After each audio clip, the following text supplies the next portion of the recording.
Começa agora. Bom dia, CDL. As notícias mais importantes do dia comentadas e analisadas. Realização Câmara de Dirigentes Lojistas Santos Praia. Bom dia, amigos! Mais uma vez de volta aqui na Santos FM 92.5 com o programa Bom Dia CDL, projeto jornalístico realizado pela CDL Santos Praia, Câmara de Dirigentes Lojistas Santos Praia, que irá informar e debater os principais fatos do país e da região, principalmente. Na bancada hoje, os comentaristas João Vilela, que é advogado e empresário. Já vou comentar o João aqui. Bom dia, João. Bom dia a todos. O Nicolau Beide, presidente da CDL Santos Praia, já aposto, ele que também é empresário, comerciante. Hoje vai integrar a bancada mais uma vez. Bom dia, Nicolau. Bom dia, Zé, e bom dia aos ouvintes. Ok. Bom, vamos em frente com os destaques da edição de hoje. Olha só. Em uma semana, 4 motoristas do Uber sofrem sequestro relâmpago. O Hospital de Estivadores deverá ser inaugurado no dia 16 de dezembro. Dívida para a coleta do lixo ameaça a coleta, que deverá parar efetivamente em Guarujá, São Vicente e Cubatão. Santos também aponta débito com a empresa contratada para a coleta de lixo e está com a coleta ameaçada. Vamos debater tudo isso ao longo da edição de hoje do nosso programa O Bom Dia CDL, que está no ar. Bom, teremos dentro de instantes a participação do médico Dr. Jorge Tadeu Rogas de Oliveira, já conosco aqui na bancada do programa. E algo que chama a atenção: 4 motoristas de Uber sofrem o sequestro relâmpago. Se muitos ponderavam qual a segurança de um cliente ao chamar o Uber, Santos pode acrescentar mais uma ressalva nesse raciocínio. Desta vez, ao próprio motorista do Uber, né? Os sequestros relâmpagos contra esses profissionais tornaram-se rotineiros em Santos. Entre a noite de terça e a tarde de quarta-feira, mais 2 casos foram registrados na cidade. Ao todo, 4 já foram feitos reféns somente nesta semana. As 2 primeiras ocorrências aconteceram entre a madrugada e a tarde de segunda-feira. Em ambos os crimes, os bandidos roubaram carros, dinheiro e documentos pessoais das vítimas. Os motoristas foram obrigados a entregar a senha do seu cartão bancário e teve um prejuízo de R$ 9.600. Dentre os 2 últimos casos, o mais traumático foi sofrido por uma mulher de 47 anos que ficou refém em um matagal do São Manuel por cerca de 7 horas. Na condução de uma EcoSport branca, ela foi solicitada quarta-feira à tarde na Rua Amador Bueno, do centro de Santos. Ao chegar, a motorista viu 2 jovens aparentando serem menores de idade ingressarem no automóvel. Após todo o sofrimento torturante, a motorista desembarcou e teve R$370 roubados, além do telefone celular, cartões bancários e documentos pessoais roubados. Eu pergunto ao João Vilela, é uma ação que torna o Uber como alvo por alguma razão especial, não é? Eles se tornaram alvos desses bandidos, talvez pela a maneira, facilidade, né? A facilidade, você liga pelo aplicativo, você pede o carro e quem vier é levado realmente de uma forma. Agora, é estranho realmente dessa forma, porque teria rastreado, viu, talvez o próprio celular de quem está chamando, né? Sim. Então é muito estranho a forma que está sendo usada. Não sei se tem alguma influência em relação por ser o Uber, é só pela facilidade, acredito que seja pela facilidade mesmo de usar o sistema e poder fazer esse sequestro. Agora, é realmente um absurdo. Eu tenho pena realmente dos motoristas de Uber, porque eles são muito explorados de todas as formas. Eles estão numa situação muito complexa, as pessoas estão ali, às vezes, conseguindo ficar como motorista de Uber pela facilidade que tem. A pessoa tem um carro, começa a se cadastrar lá e acaba ficando como motorista do Uber e ganhando um dinheirinho extra ali todos os dias. Mas realmente é difícil, porque você imagina, eles pagam uma quantia relativamente alta pro aplicativo, pro Uber. Eles pagam cerca de 25% do valor da corrida, passam normalmente no cartão de crédito, ou seja, já tem uma despesa do cartão de crédito, tem que recolher imposto esse cartão de crédito, daqui a pouco vai ter conflito entre uma coisa e outra, vai ter cruzamento de informações da Receita Federal em relação a eles. Não tem apoio nenhum do Uber na realidade, é só um aplicativo, como qualquer outro aplicativo, não vai te dar apoio nenhum. Paga o carro integralmente, enquanto o motor de táxi tem alguns descontos. Então, realmente, você não pode pegar o cliente na rua, porque só o táxi pode fazer isso dessa forma. Eles alegam que tem suporte jurídico. Mas então, vai dar o suporte agora nos 4 sequestros, né? Quando é táxi, essas ocorrências, o sindicato cai em cima, né? Mas essas ocorrências são, na sua maioria, tudo em São Paulo. Então, acontece aqui na região, mas essas ocorrências eu acho que são em São Paulo. Os 4 são aqui? 4 em Santos. Então, bom, primeiro a ilegalidade do Uber, então, que está sendo usado aqui na região, porque aqui em Santos o Uber não é permitido. Então precisaria ver se esses motoristas estão tendo o suporte devido, né, da polícia militar pela ilegalidade. Agora, mas uma coisa não eu sei, uma coisa não tem nada a ver com a outra, mas sempre tem uma proteção, né? Sim. Nós sabemos. Os motoristas de táxi também eles sofrem muito danos em relação a assaltos. É profissão perigosa. Sem dúvida. Tem um amigo nosso aí que deixou de ser motorista de táxi, o jornalista, agora me fugiu. De onde? Que era da Tribuna lá, o jornalista. O Flávio? Não. Bom, agora me fugiu. Tem um. Que era casado com a Renata. Então, ele era motorista de táxi e foi sequestrado, levaram ele lá para Cubatão, lá pro lado da refinaria, roubaram o carro, roubaram tudo dele, abandonaram ele lá. Ele achou que ia ser morto. Como eu sei de vários outros taxistas, sem dúvida, que também acontece isso. É que eu acho que o que chama atenção é por ser Uber. Mas esses assaltos acontecem, são recorrentes. São sequestros, né? Daí é pior que o assalto. Né? Assaltos e sequestros são recorrentes. Mas o sequestro é muito mais grave do que o assalto. O cara vai lá, assalta, leva na hora o dinheiro e vai embora. Agora, quando fica rodando com a pessoa, fica mas eles rodam. Então, mas no Uber é mais pelo caso do cartão, né? Eu acho que o Uber, talvez pela vulnerabilidade das pessoas em relação talvez falta de experiência, porque motoristas de táxi hoje... Sim, eles têm mecanismos, eles se avisam, eles comunicam, tem códigos. Exatamente. Hoje o taxista ele é muito mais, até pela questão unido, claro, até por um sistema que já é mais tradicional, mais antigo, o próprio sindicato... E outra coisa, eles têm normas da cooperativa, normas rígidas de atendimento e devem ter protocolos de segurança também. Um deles eu falo para vocês que um deles muita gente sabe, que é aquela luz que eles andam em cima. Sim, acesa ou apagada, né? Ela acesa ou apagada. Quando está com quando está com o passageiro, ela tem que estar normalmente apagada. Normalmente, quando eles estão sofrendo algum problema, eles deixam acesa. Então aquilo já é um código para a Polícia Militar, já é um código para outros colegas. Então eles têm aqui, eu acho que nós temos motoristas de táxi que nos ouvem, eles podem até mandar mensagem aqui para a gente, para nos informando realmente o que acontece. Então, mas eles também sofrem, eles também sofrem bastante em relação a isso. Eu acho que a violência é uma coisa que está aí, explícita. Violência na rua, assalto nos carros, assalto, amigos nossos aí que vão pegar o carro, só acionam um alarme, o cara já está de olho, aquela mania que nós temos de, mal chegamos no carro, já acionamos o alarme do carro para abrir a porta, o cara vai e entra dentro do carro. Isso, teve um amigo meu aí, não vou citar o nome, que é uma pessoa conhecida, foi assaltado, também foi levado... Mas sabe o que eu fiz no negócio, Nicolau? Eu acho assim, a violência no Brasil está muito grande. Muito grande. É patrimonial. Muito grande. O problema é patrimonial. Porque esses...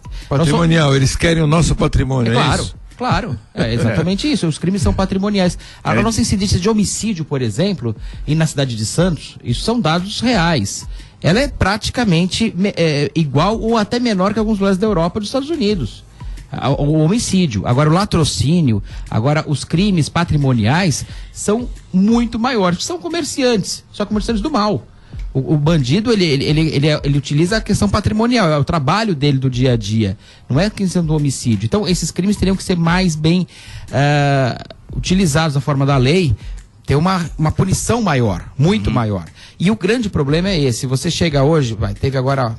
um crime muito grande, quando dá 18 anos é muito alto o tempo do crime, um homicídio que teve agora até daquele casal lá que o rapaz matou o outro lá, deu uma repercussão grande, o juiz mandou prender a menina lá depois. Sim. O caso do menino, 18 anos de prisão, não é crime hediondo. Então, se tiver bom comportamento, já é obrigação bom comportamento, em um sexto sai, quer dizer, fica 3 anos preso, um crime gravíssimo.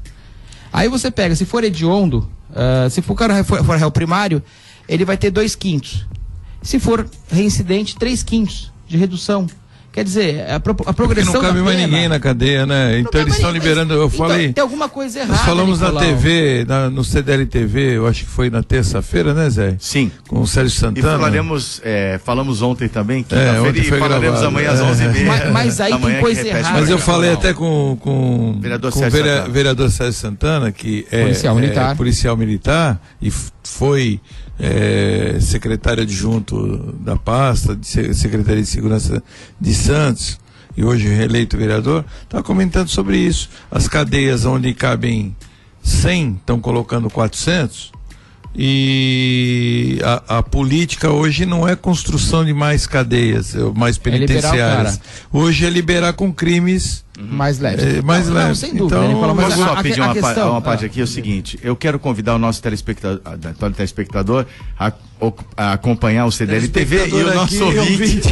Finalmente, primeira vez que eu chamei o ouvinte de telespectador para acompanhar o CDL TV na TV Santa Cecília toda terça-feira ao vivo, reprise quintas e sábados, como eu já disse, mas o nosso ouvinte é participar dessa discussão. E os canais são os seguintes: WhatsApp 991406444, 991406444, ou telefone 33459507. E aí eu já emendo ali, o João evidentemente complementando o seu raciocínio, e me veio uma frase à cabeça, João e Nicolau, que a ocasião faz o ladrão. Também. A bandidagem percebeu alguma vulnerabilidade, talvez, por como você disse no início, o Uber ser tão aberto assim, é o que eu penso também, até aqui o Rick, o nosso pauteiro, ele colocou nas entrelinhas, que é a questão de você utilizar o Uber, ok, né? Regulamentar, eu acho que tem que regulamentar, é minha opinião, a respeito de todas em contrário. Mas, por exemplo, se você tiver um episódio que requer uma responsabilidade civil, o Uber tá ligado a um ente que não é personificado. Então, tá aí a questão da segurança também do aplicativo. E outro lado também, o sequestro relâmpago não é tão comum assim. Então tem uma particularidade nesta questão que nós aqui estamos tentando encontrar e definir qual é. Então, mas eu vejo que o crime tem várias vertentes. Nós somos o país quarto país do mundo que maior número de presos, e nós não temos a quarta maior população do mundo. Tem alguma coisa muito errada nesse ponto também. Não, mas errado... Prendemos muito. Errado, veja bem. Matamos muito. Porque a polícia... Desculpe te interromper, mas veja bem, o que eu falei anteriormente. O crime, pequenos crimes hoje estão sendo liberados. 2 anos da transação penal, Nicolau. Estão sendo liberados. Da onde começam a bandidagem, assassinos e etc., começam aonde? No pequeno. Com pequenos crimes. Claro.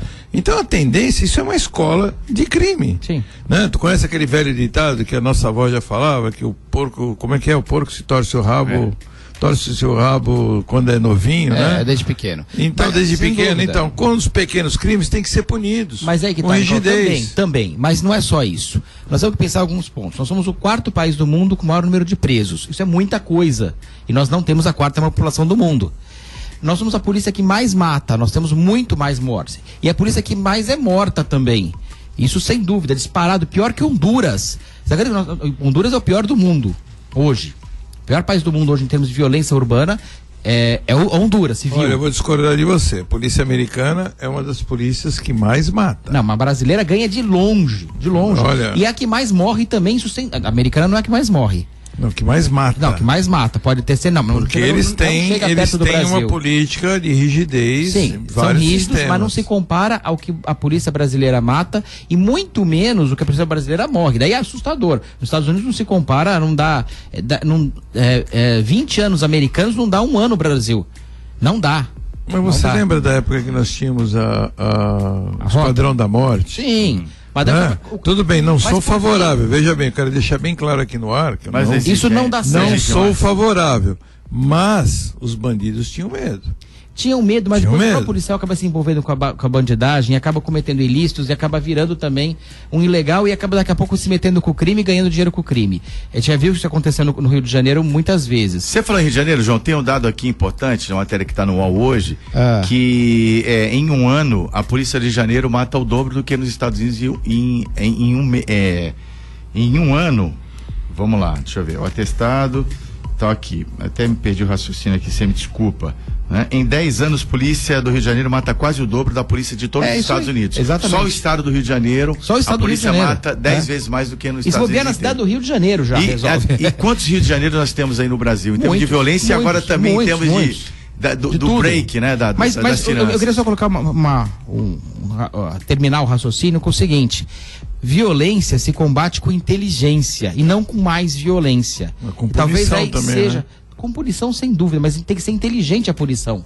A punição tem que ter uma inteligência também. A investigação tem que ter inteligência. Nós temos que cortar o mal pela raiz, como você colocou, porque a questão da violência não vem só da questão da impunidade, não vem só de prisão ou não, vem também todo um sistema da sociedade, vem um sistema social, falta de escola, falta de qualidade de vida, falta de uma série de família, de religião, são vários fatores. Vamos fazer uma analogia disso vai aí, longe. Não vamos voltar para daqui a 30 anos. Mas vai longe. Resolver isso aí. Bom, vamos em frente com o próximo tema da nossa pauta, que trata do seguinte, está aqui em destaque hoje no jornal A Tribuna. Coleta de lixo é suspensa em 3 cidades da região: Guarujá, São Vicente e Cubatão. Então, se a coleta de lixo, suspensão da limpeza já ocorreu por atraso no pagamento, a Terracom Santos também corre o risco de ter a coleta interrompida devido à inadimplência, mas garante que fará o pagamento. A reportagem da Tribuna consultou o portal da transparência, né, e verificou que existe um atraso no repasse de cerca de 70 milhões para a empresa que é responsável pela coleta do lixo na cidade. Bem preocupante. Bastante. Antes de entrar nesse assunto, só queria mandar um abraço aqui pro Thiago, nosso amigo jornalista Thiago Ferraz. Tá gravando o programa aqui pra gente. Grande Thiago. Ele mandou aqui pra mim que o taxista era o Pinote. O Pinote foi taxista. Ator global, lembra do Pinote? Ator global e ainda ator, né? Concorrido. E jornalista, batalhador. O Pinote. E eu lembrei quem era o nome do artista, do jornalista também, era o Duduca, lembra do Duduca? Duduca trabalhava aqui na Tribuna e tudo.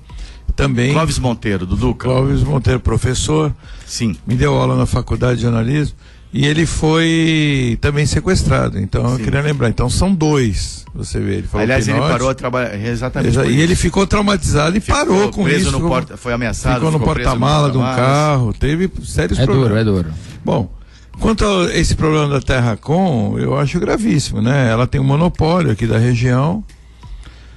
A Terracom, por licitação, Guarujá, São Vicente, Cubatão e Santos. Você já imaginou se Santos parar a coleta de lixo? É complicado, hein? Olha, coleta de lixo, a população talvez não avalie, mas eu acho que é uma das mais importantes serviços terceirizados da região. Para não dizer o mais, né? Eu fico para não dizer o mais. A saúde eu acho que é um dos mais importantes. Mas não é terceirizado. Mas não é terceirizado. Mas a Santa Casa, você imagina a Santa Casa que é quase terceirizada em relação ao serviço público, né? Porque, aí é mais complicado ainda. Agora, você imagina Pará, Santos. Então, eu acho que é um problema gravíssimo. Eu acho que as prefeituras elas precisam se equacionar em relação aos custos e repensar isso aí, porque coleta de lixo ela é uma questão de higiene, uma questão de saúde da população, né? Porque já temos problemas seríssimos aqui com ratos, baratas. E agora eu só entendo uma coisa, só queria pontuar o seguinte: eu vi outro dia, nós estávamos comentando no programa, e eu não lembro que dia foi o comentário, eu não estava, eu estava escutando o programa e falando sobre os contentores de lixo. Os contentores de lixo surgiram, foi uma ideia do então prefeito Papa, foi a ideia, na realidade, partiu da CDL. Na época o meu vice-presidente era o Boquinha, e surgiu essa ideia de nós comprarmos para o Gonzaga alguns contentores, e aí o prefeito Papa comprou a ideia e acabou espalhando esses contentores pela cidade. Nós vivíamos bem sem os contentores. Hoje, nós vivemos mal com os contentores. Então, assim, eu enxergo a população, o que eu estou querendo dizer é o seguinte: eu enxergo a população deseducada em relação ao lixo, porque parece que existem os contentores e aí você pode jogar para a rua à vontade o lixo, e hoje os contentores já não estão sendo mais suficientes. Hoje você vê uma enormidade de contentores abertos, uma quantidade de contentor de um lado, do lado do contentor um monte de lixo, porque às vezes não cabe no contentor, ou às vezes o sujeito tem preguiça de colocar o lixo dentro do contentor. Então, assim, eu acho que precisa também uma reeducação, porque porque você dá a condição para que eles joguem o lixo. Parece que os contentores viraram uma obrigação. Então, se não cabe em 2 contentores, parece que tem que ter 4. Quando nós tivermos 4, parece que vão ter que ter 8. E assim proporcionalmente. A população tem que entender que o lixo produzido é dela. Eu não posso pegar o meu lixo e colocar para fora da minha casa e achar que o problema é da prefeitura. O problema é do poder público. Um amigo meu, Renato, que eu acho que você conhece, mora em São Francisco. Sim. Eles têm coleta de lixo uma vez por semana. É normal. E ele tem contentor. Você vê, em São Francisco, não é uma cidade pequena nos Estados Unidos. Ele mora em Santa Rosa, na realidade, é uma cidadezinha do lado. E uma vez por semana. E ai dele que coloque, eles têm os contentores também de lixo orgânico, lixo limpo. E ele tem vários dentro da casa dele. E ai dele que coloque os contentores no dia errado para fora. Ele está sujeito. Isso aí é um encargo da polícia. Polícia, ô Zé. Polícia para na porta da casa dele e vai acioná-lo. E ele vai ser mandado, e ele vai ser acionado na delegacia. Então, você vê a ligação. Tu já viu alguém aqui jogar lixo na rua e ir pra parar na delegacia? Não existe. É difícil. Não, isso não existe. É difícil o cara não matar o cara e parar na delegacia. Máximo que se fala é Cidade Limpa, a campanha que teve no ano passado, e que ia ter uma multa de 150 reais, né? A sujeirinha do cachorro era 50 reais, jogar lixo até 150. Então eu não vejo nada em termos de educação. Então eu entendo assim, a quantidade de lixo tem aumentado, nós pagamos por metro cúbico e as despesas em relação ao lixo também têm aumentado bastante. A prefeitura, se eu não me engano, se eu não estiver enganado, gasta 14 milhões de reais mês com a coleta de lixo, fora os problemas de assoreamento que nós temos aí com essas marés altas que tem esses problemas de assoreamento do canal. Nós pagamos por metro cúbico. É altíssimo. Então, é altíssimo. Você imagina, todos os canais esse mês foram assoreados. No mês, quando é que tivemos aquela outra ressaca? Faz um mês e meio? Em agosto tivemos uma ressaca? Tivemos uma recentemente agora. Não, tivemos uma agora. Mais leve. Então, todos os canais foram assoreados, ficaram assoreados. Todos os canais da outra também ficaram assoreados. Toda essa limpeza de canal é paga a Terracom por metro cúbico. Então nós pagamos isso. Então as pessoas têm que entender que é enorme. Não estou defendendo aqui prefeitura não, mas eu acho que é impossível um poder público conseguir gerir com uma cidade em que a população não colabora. Bom, até parafrasear aqui o Reinaldo Azevedo, jornalista da Veja, né, contundente, colega também, faz jornalismo, faz radiojornalismo, né? Botar alguns pingos nos is, nós vamos pro intervalo e depois o João vai complementar essa avaliação, porque realmente nós aqui aventamos a possibilidade da coleta de lixo de Santos ser suspensa. Então só quero dizer o seguinte, a matéria está hoje no jornal A Tribuna, na página 6, é do jornalista Sandro Tadeu, que participa aqui na Rádio Santos toda terça-feira do Entre Linhas, junto com também o jornalista Rafael Mota, e ele diz na matéria que a prefeitura já admitiu a dívida sim de 70 milhões e que também a prefeitura tinha sido notificada em outubro de que haveria suspensão do serviço, o que a prefeitura nega. E aí, quero saber dos nossos comentaristas, Santos vai ficar sem coleta de lixo? Depois dos comerciais, aqui no Bom Dia CDL. Você está ouvindo Bom Dia CDL. Realização Câmara de Dirigentes Lojistas Santos Praia. De volta aqui no nosso programa, o Bom Dia CDL da CDL Santos Praia, Câmara de Dirigentes Lojistas Santos Praia, com o apoio cultural da Home Life. A Home Life é assistência domiciliar em saúde, cuidando de você, de quem você ama, com muita gente competente e que está englobada na medicina humanizada. Sim, é bom você ter um ente querido que a família toda adoece, bem cuidado em casa, com uma equipe multidisciplinar de médicos muito bem qualificados, enfermeiras, fisioterapeutas, nutricionistas, fonoaudiólogos, de acordo com a necessidade, né? Vai desde o atendimento mais simples até o mais complexo, até para a terapia intensiva, você consegue fazer hoje com atendimento domiciliar da Home Life, empresa referência na região, já se ampliou para a Grande São Paulo, para a região de Ribeirão Preto, tem 10 anos de mercado e uma nova sede muito bem montada para atender esse crescimento da infraestrutura. Tem crescido muito a Home Life devido à qualidade do serviço prestado. Ana Costa 146, 17º andar, na Vila Matias, em Santos. Ligue 3202-6440. 3202-6440 ou acesse homelife.com.br. Dívida de 70 milhões já admitida pela Prefeitura. João Vilela, existe o risco da interrupção do serviço aqui em Santos? Não, sempre há o risco, sem dúvida nenhuma. Mas a grande questão que eu vejo é o seguinte: um dos maiores custos que você tem hoje numa cidade é o lixo. Em qualquer cidade, esse é o grande entrave, é um dinheiro custeio todo dia, todo mês, é aquele dinheiro que vai sair da Prefeitura. E é sempre um grande entrave. É muito alto os valores que as prefeituras pagam. Talvez seja que quebre muitas prefeituras. Agora, lixo é planejamento, lixo é estratégia, e nós não temos nem uma coisa nem a outra na nossa região metropolitana. Nós temos que pensar no lixo em relação metropolitana, e nós não estamos pensando. Sim. Outra coisa muito importante, o Sítio das Neves, que é onde é feito o aterro sanitário da nossa região toda, ele está no seu limite máximo. Até o ano que vem também ele vai ter que ter uma outra solução, porque não vai, já ultrapassou praticamente o limite. O ano que vem já não vai ter condições de colocar lá, e o ano que vem está muito próximo.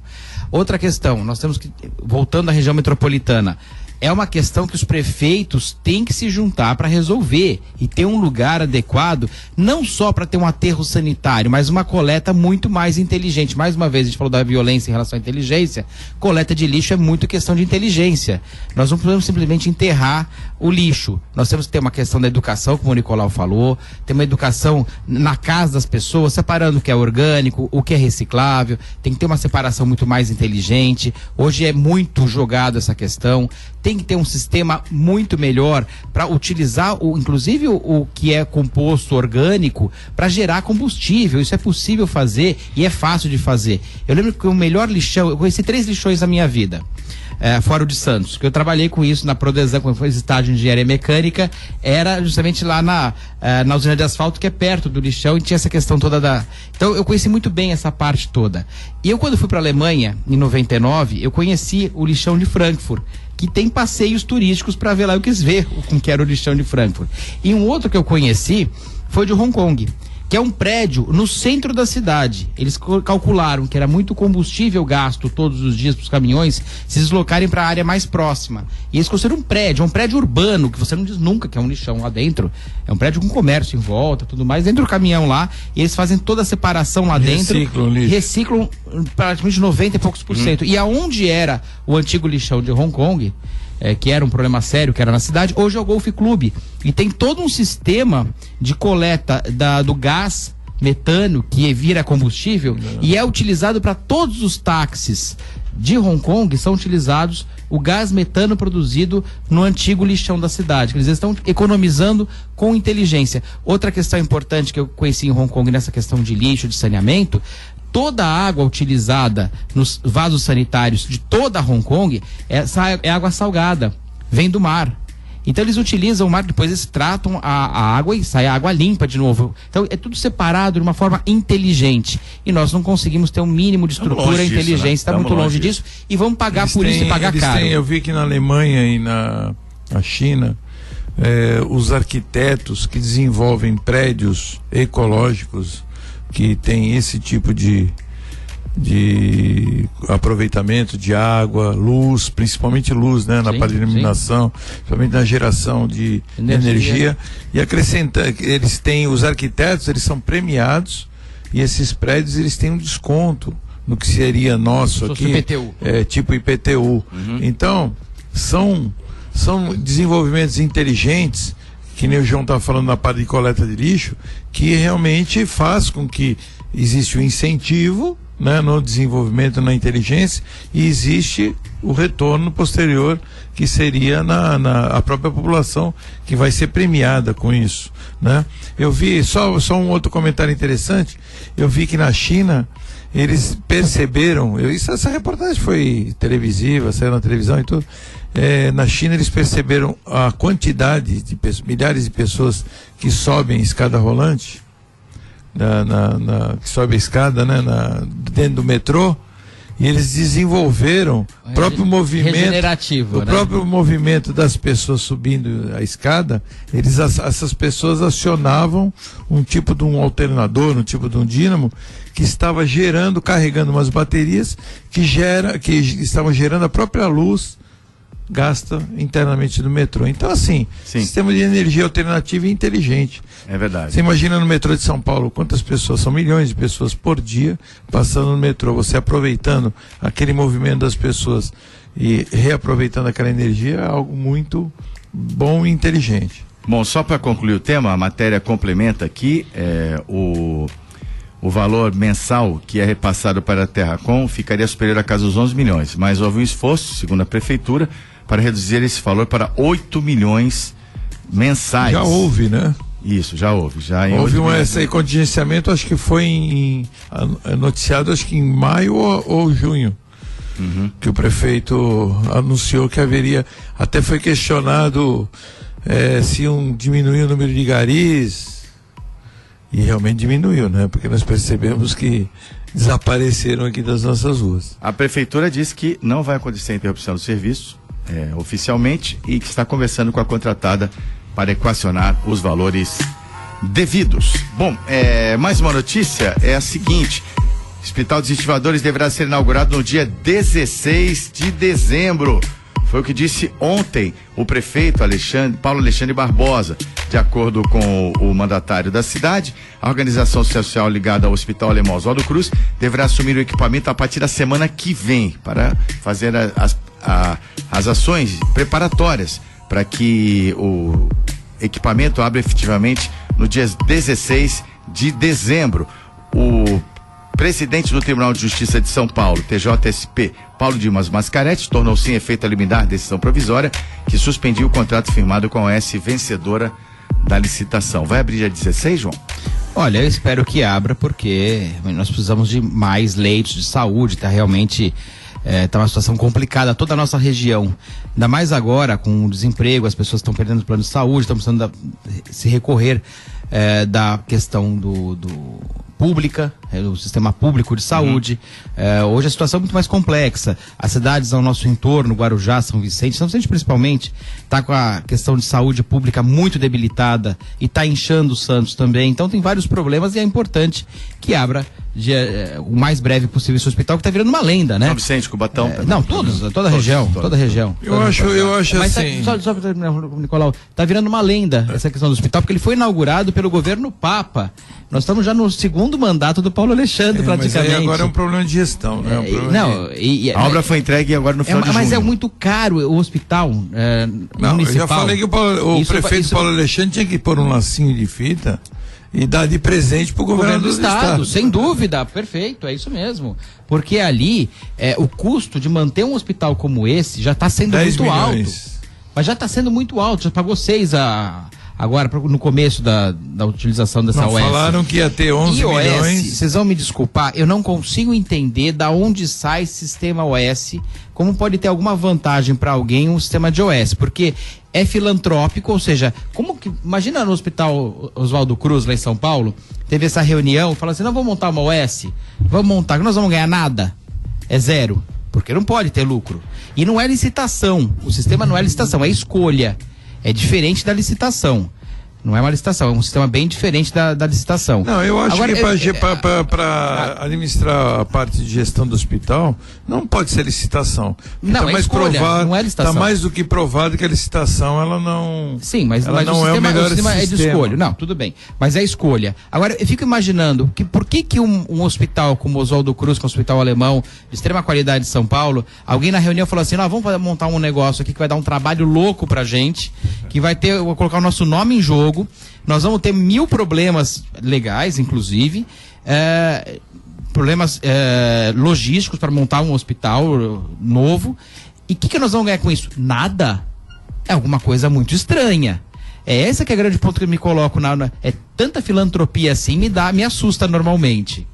Bom, eu queria falar duas coisas sobre a questão do hospital. Eu vou discordar um pouco de João em relação à lenda. Nós temos algumas pessoas aqui na cidade de Santos, parece que elas são contra porque são contra. Elas não são contra como por uma questão lógica. O então amigo e advogado Nobel, né? Soares. Eu nunca vi uma pessoa assim tão contra tudo que nem ele. Eu acho que tudo bem, ele às vezes ele é coerente, quando ele percebe alguma falcatrua, algum suspeita de coisas ilícitas, eu acho que tudo bem, tem todo o direito, como um causídico que ele é, muito bom advogado e tal, entrar com uma ação, né? No Ministério Público, tudo bem. Agora, por que essa contra o Oswaldo Cruz? Não, porque ele pegou um item no contrato que esse CNPJ na lei. Porque eles são ligados, é uma OS que é ligada ao Oswaldo Cruz de São Paulo, não é só simplesmente o nome, é que eles não têm uma filial e eles têm um outro CNPJ. Então ele está ajudando. Que foi regularizado o ano passado. Não é só ele isso. Ele está ajudando, é só isso. Não. No contrato social dessa OS, não pode ter internação e não pode ter atendimento. Isso é serviço social. Não está colocado em serviços hospitalares. Ele só pode fazer pelo contrato social da OS. É o que está inscrito na junta comercial. Ele não é só isso. Tanto é que o juiz de primeiro grau viu claramente isso. E chegou no Tribunal de Justiça, também eles entenderam dessa forma. Agora o presidente suspendeu a liminar. Isso. Mas porque ele percebeu que existe um prejuízo da população. Então, é o prejuízo da população. Mas a questão legal é muito clara. Tanto é que o juiz de primeiro grau poderia, se não tivesse a legalidade muito envolvida, e esse juiz é um juiz seríssimo, que eu sei quem é esse juiz de primeiro grau, é seríssimo. E não é só essa questão, são várias questões. É isso que tem que ser colocado em dúvida. Eu concordo com ele, porque é justamente a sociedade que tem que realmente discutir e falar, olha, se está fora da lei, está fora da lei. Eu não concordo que nós precisamos de muito mais saúde, não tenho dúvida disso, que um hospital é muito bem-vindo. Tem toda essa questão social também. Mas não podemos fazer de qualquer jeito e a qualquer custo. Está muito estranha essa situação. Por que o OS tem que ter 3 anos de existência? Para comprovar de existência e experiência. Capacidade operativa, evidentemente, adquirida aos 3 anos. E para evitar também, como eu já disse aqui, as OS de aluguel. Oportunistas ligadas a outros interesses que estão no sistema político. Só que alguém me respondesse. Que venham a vencer. Vamos fazer agora uma OS para a gente chegar. Essa licitação do carta marcada. Então eu entendo o posicionamento do juiz. Claro. Mas também lamento que no caso eu como munícipe, eu lamento que uma entidade séria como o Hospital Alemão Oswaldo Cruz, né? Também fico pensando também, porque é tanta briga se ninguém ganha nada, lucra nada. Mas é um questionamento que eu me faço também. Mas entendo aí que o juiz, olha, esse equipamento é uma necessidade premente. Eu não vou dar o meu parecer sobre o mérito, não vou julgar o mérito da questão, mas vou derrubar a liminar para que avance esse processo. Só o que eu penso, não estou duvidando da parada da prefeitura. Quem sou eu? Dia 16 de dezembro. Mas há subsídios, como você falou aqui, claros. Pelo menos eu não li o edital, não li o despacho do juiz, mas há subsídios sim que geram uma dúvida. Isso já seria suficiente para retardar e embargar o processo. Eu li o processo e realmente você vai ter muita coisa ali que não era da melhor forma. A prefeitura deve ter um pouco mais de cuidado nessa escolha e nessas questões legais para não dar justamente uma questão legal está atrapalhando uma questão de saúde. Mas pelo que eu sei, a licitação deu deserta, não tem ninguém que queira. Bom, não é bem assim. Teve mais. Teve mais. A primeira liminar foi em favor mas não é licitação, é escolha. Esse é o outro problema muito sério. Não é licitação. Não é licitação. É escolha. É escolha. Bom. É outro sistema, é outro processo, é mais complicado, porque aí, na realidade, o executivo pode escolher o que ele quer. Tem uma concorrência entre aspas, é bem diferente o sistema. Isso é outra coisa muito estranha nesse sistema de OS. Bom, agora, já que a gente tocou em saúde, tem aqui um retrato dos últimos 2 anos da Baixada Santista. Ela simplesmente perdeu 32.881 usuários dos planos de saúde, que estavam na saúde privada, uma queda de quase 5%, de 726.885 em setembro de 2014 para 694.004 no mesmo mês deste ano. Os números são do levantamento oficial da Agência Nacional de Saúde Suplementar, a ANS. Se a comparação se estender aos últimos 6 anos, é possível identificar que a região vinha crescendo em usuários de plano desde 2008, mas a curva começa a se inverter de 2014 para cá de forma drástica. Enquanto a população cresceu, o número de segurados regrediu, especialmente após a crise econômica e que gerou milhares de desempregados que tinham convênio médico empresarial. O caminho natural dessas pessoas é o SUS, que se já sofria com a falta de recursos, agora está ainda mais sobrecarregado. Isso assusta muito. Eu entendo da seguinte forma: crise financeira, plano de saúde para sobreviver tem feito seus ajustes. Nós temos lá na CDL a Unimed Santos, nós temos o Ana Costa, inclusive nós estamos agora até empreitando uma ação em relação ao Ana Costa, porque eles mandaram uma notificação para a CDL, consequentemente para os nossos associados ligados ao Ana Costa, de 35,5% de reajuste. Eu até entendo que eles tenham essa necessidade, mas também para o usuário é uma pancada, né? Volta a pancada. 35,5% de reajuste. Então nós estamos tentando aí uma negociação com eles. Então eu entendo assim: por um lado, os planos de saúde estão sendo exprimidos pela quantidade de usuários e os valores se ficando muito aquém daquilo da necessidade da utilização que eles precisam para que possam gerir de uma forma boa os seus planos. Por um outro lado, a pessoa, o usuário, não pode mais pagar, ele cancela o seu plano, ou por inadimplência ou por cancelamento simples, e acaba indo para o sistema de saúde, porque saúde todo mundo precisa ter. O que eu me reporto, e às vezes eu não gosto de ficar lembrando do passado, mas o passado eu acho que ele é um comparativo com o presente, nós precisamos do passado para lembrar do presente, em relação ao que nós tínhamos. Então, se você fizer uma analogia do Brasil nos últimos 30 anos, nós só regredimos, principalmente em relação à saúde. Nós tínhamos uma carteira de trabalho, segurança. Principalmente. Nós tínhamos uma carteira de trabalho e éramos atendidos em qualquer hospital, seja ele particular ou público. Não existiam as UPAs, não existiam os SUS, não existia nada. Ou seja, hospitais, eu ia na Santa Casa com a carteira de trabalho, eu ia no São Lucas, ou no Ana Costa, ou no Pronto Socorro Gonzaga. Ou seja, eu ia a qualquer local, em caso de atendimento de emergência, ou de criança ou de adulto, e era prontamente atendido com uma simples carteira de trabalho. Aonde é que eu me pego nisso, João? Eu só não quero me alongar, mas onde é que eu me pego nisso?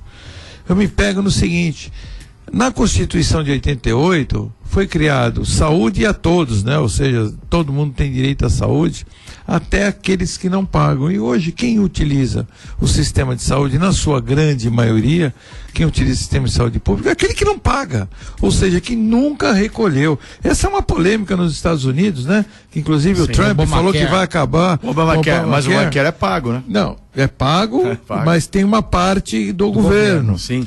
Então, e o Trump já falou que vai acabar com isso. Nos Estados Unidos eles atendem. Veja bem, eu sei que vai ter muita gente aqui que está me ouvindo, que é de outra geração, e vai falar: pô, mas esse cara é ruim, é radical. Não é. Nada vai funcionar, nada funciona se não houver uma contribuição. Não tem como, nada funciona de graça.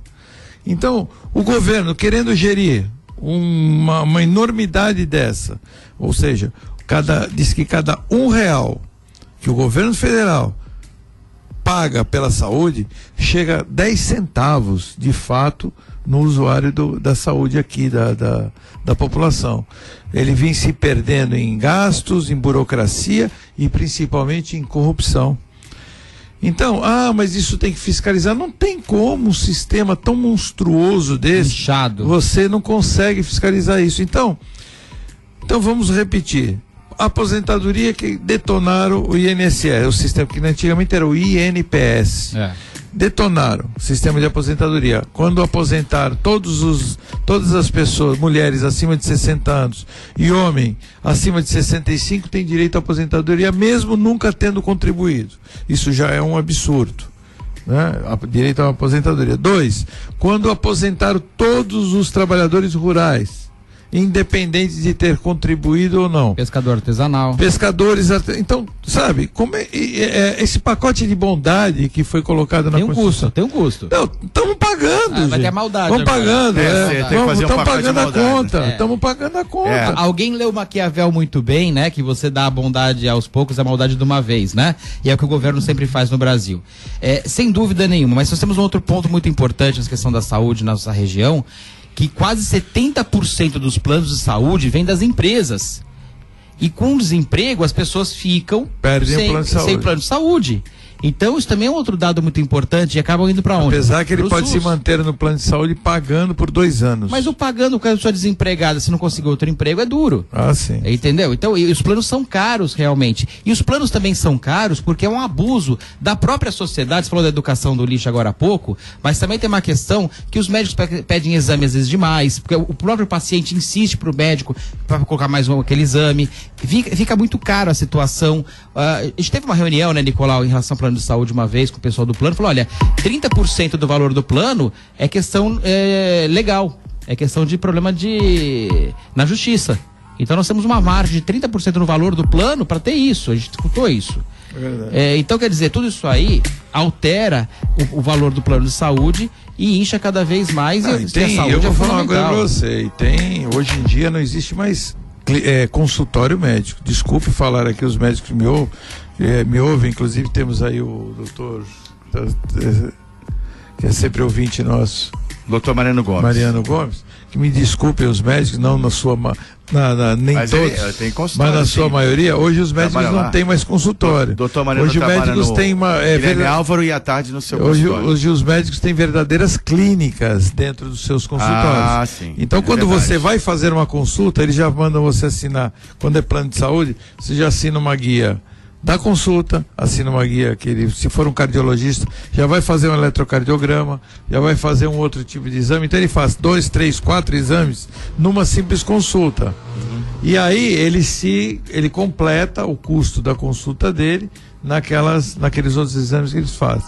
Às vezes a necessidade daquele exame não é premente, porque a pessoa foi simplesmente fazer uma consulta. Isso pesa no plano de saúde. Eu não estou falando isso uma bobagem. Sim, mas estou falando o que eu ouvi de gestor de plano de saúde da Unimed. Porque mas também tem a questão da cultura do paciente. Se você vai lá e o médico fala, olha, mas isso é o exame? Ele vai fazer só esse exame clínico? Ele não vai fazer nenhum outro tipo de exame? Para que você... Mas tudo é custo, né, Zé? É custo, mas aí você vai ficar tranquilo? Fala, não, você não tem nada, pode ir para casa. É complicado, as pessoas querem ter a comprovação, o povo é positivista ali, precisa ter tudo ali comprovado, né?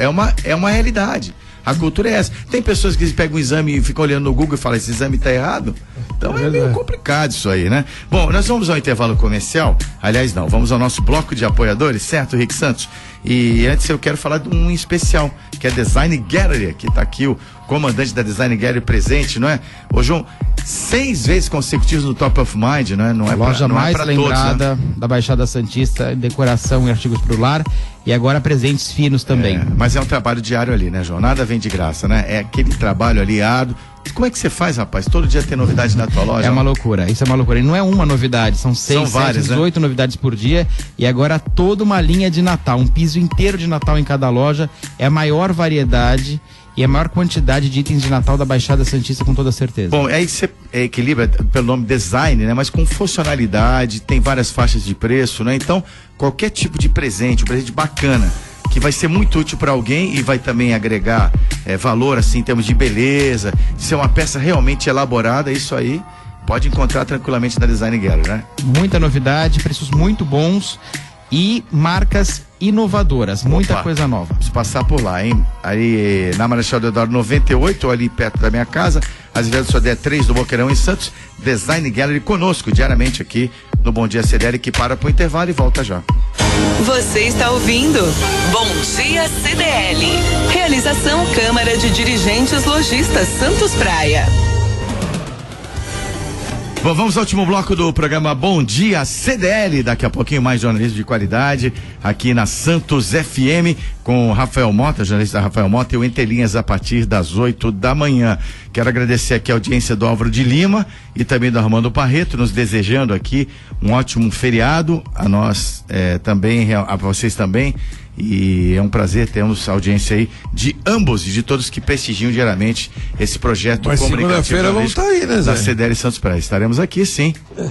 O feriado é só terça. É terça-feira, não, estaremos aqui, sim, na segunda-feira, ao vivo, a partir das 7 da manhã, no Bom Dia CDL. Bom, já teremos as informações do esporte com o Ricardo Martins, jornalista Ricardo Martins, nosso especialista, e a Lava Jato tem sinal verde para investigar o ex-presidente do Corinthians, André Sanches, por corrupção. Em um momento que essa obra da Arena Corinthians está dando muita polêmica, não é? Não. Jura mesmo? É verdade. Coitado do verdade. André. Verdade. Andrés, vou falar até baixinho. Coitado então, do Andrés. Que tem um aliado dele, o conhecido como André Negão, né?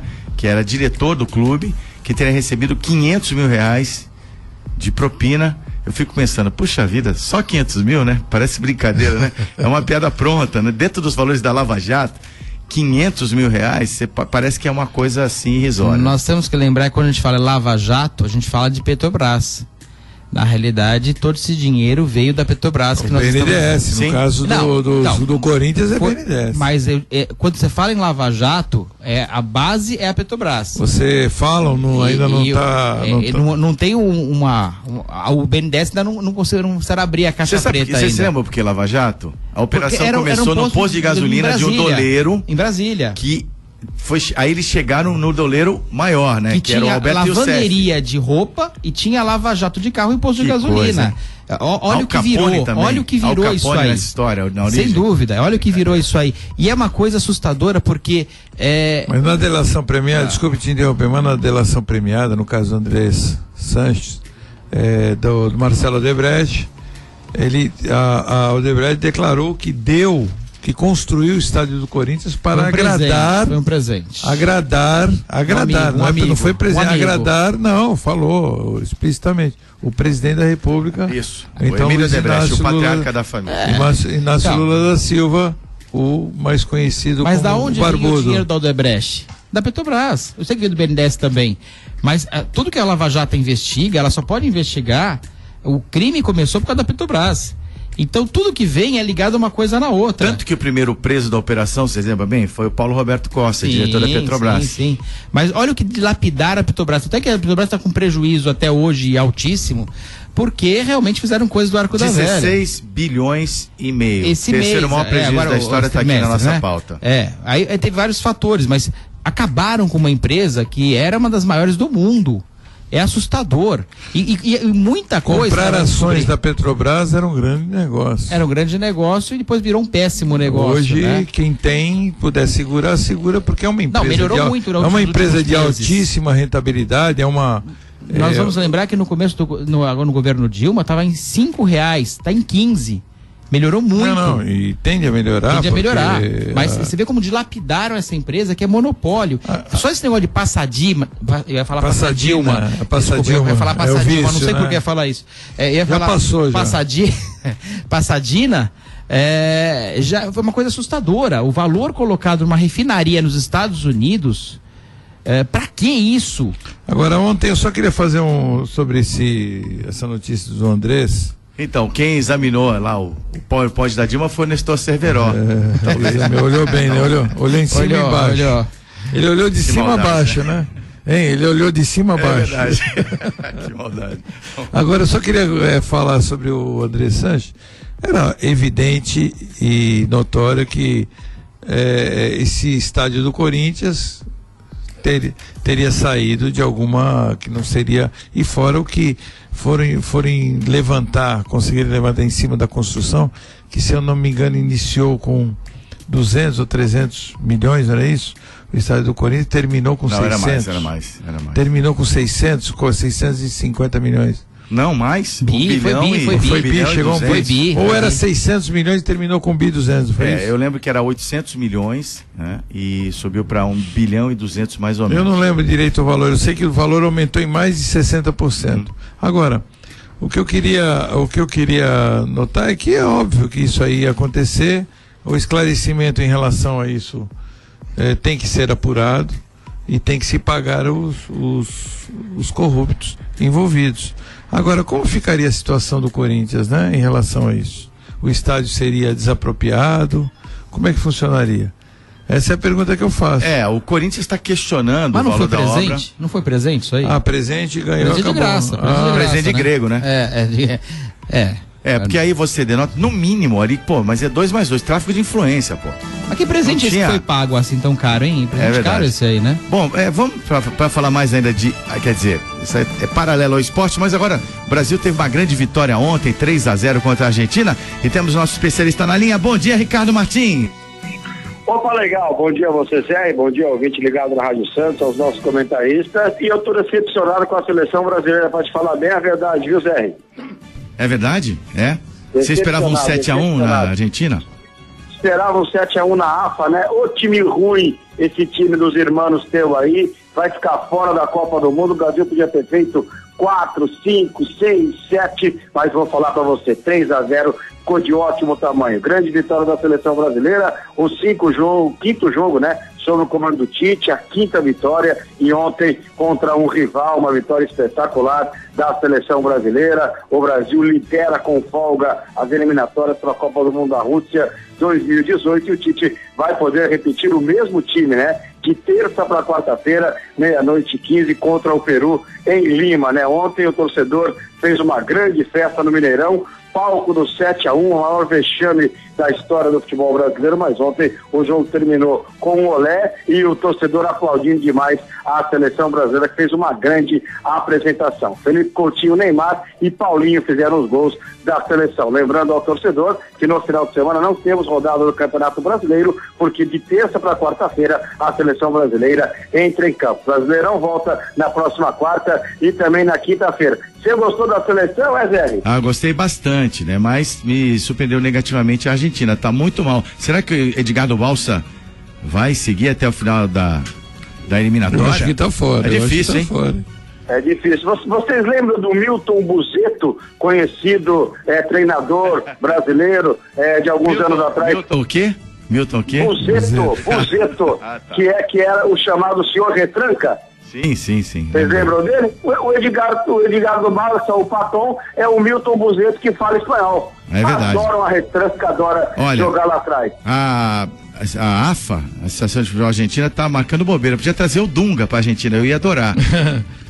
Eu queria continuar com essa porca aí nesse patão aí pro time não se classificar pra Copa do Mundo. Um grande final de semana a todos. A gente volta na segunda-feira para falar mais futebol. Ricardinho, e a cara que o Messi fazia assim, o que eu estou fazendo aqui?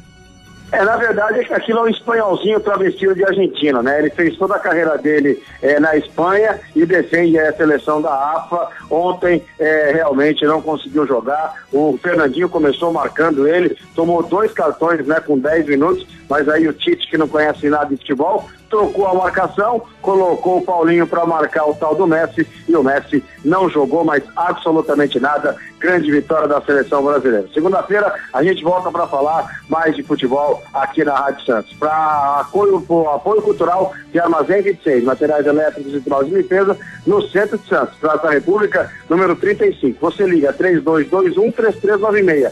3221-3396, entregamos sem cobrar nada. Materiais elétricos, hidráulicos de limpeza, tem o café e o açúcar. Um grande abraço, um ótimo final de semana, até segunda-feira. Tchau, Zé. Tchau, Ricardo Martins, obrigado. E a você que nos acompanhou, obrigado pela audiência. Vem o Entre Linhas com Rafael Mota. O Bom Dia CDL volta na segunda-feira ao vivo, a partir das 7 da manhã. Um ótimo final de semana e até lá. Valeu. Termina aqui. Bom Dia CDL. Realização Câmara de Dirigentes Lojistas Santos Praia.